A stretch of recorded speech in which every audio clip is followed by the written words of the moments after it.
lesson summary. So right now I'm going to go ahead and go through homework for tonight's lesson. So first it says lesson summary. I think this information is very important. It says a ratio table is a table of pairs of numbers that form equivalent ratios. So this is kind of going back to today's objective. Like, you guys need to know whenever you see a ratio table that the pairs or like the numbers that are connected are equivalent ratios to one another. So I'm going to show you exactly what that means in just 1 second. But remember, we're looking that ratio tables show equivalent ratios. So problem set. Assume each of the following represents a table of equivalent ratios. Fill in the missing values, then choose one of the tables and create a real-world context for the ratios shown in the table. So essentially, we have to first solve these 3 ratio tables and then create a story problem.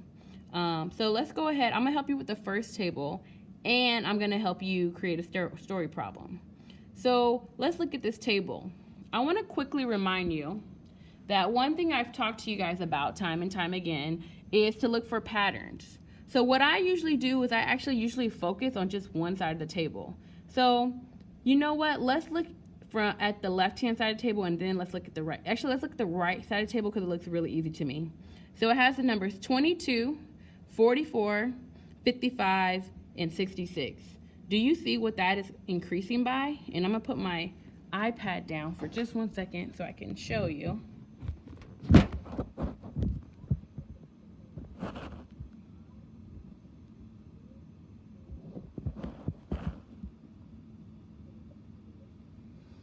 Well, I know that 44 plus 11 is 55, and 55 plus 11 is 66. So I'm going to guess right here that I'm adding 11 as well. So 22 plus 11 is 33. So then in order to find this missing one, I need to go ahead and subtract 11. So 22 minus 11 is going to be 11, because 11 plus 11 is 22. So next, I think the more challenging part is actually this side of the table, because on this side of the table, essentially, there's less information. Like earlier, there was 44, 55, 66, so it's really easy to pick up a pattern.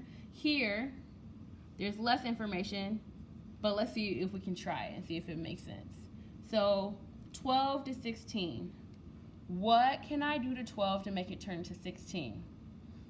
I can't multiply it, and the reason why I know I can't multiply it because the multiples of 12 are 12, 24, 36, and that's just way too big. 16 doesn't fit in there. I can't divide it because 16 is bigger than 12, so I know dividing is not an option, plus multiplication is not an option. Subtraction doesn't make sense because the number is getting bigger, so the only operation that actually makes sense here is addition. So I know I'm adding by something. So now I'm going to put 12 in my head and then count up till I get to 16. 12, 13, 14, 15, 16. So 12 plus 4 equals 16. Again, I don't have much information, so I'm just going to try to use this number 4, and it may or may not work. I'm going to try it. So 16 plus 4 is 20, and 20 plus 4 is 24, so that seems to work out. Next, let's go ahead and check this out. Okay, so I'm going to go backwards because these numbers must be smaller as I go back.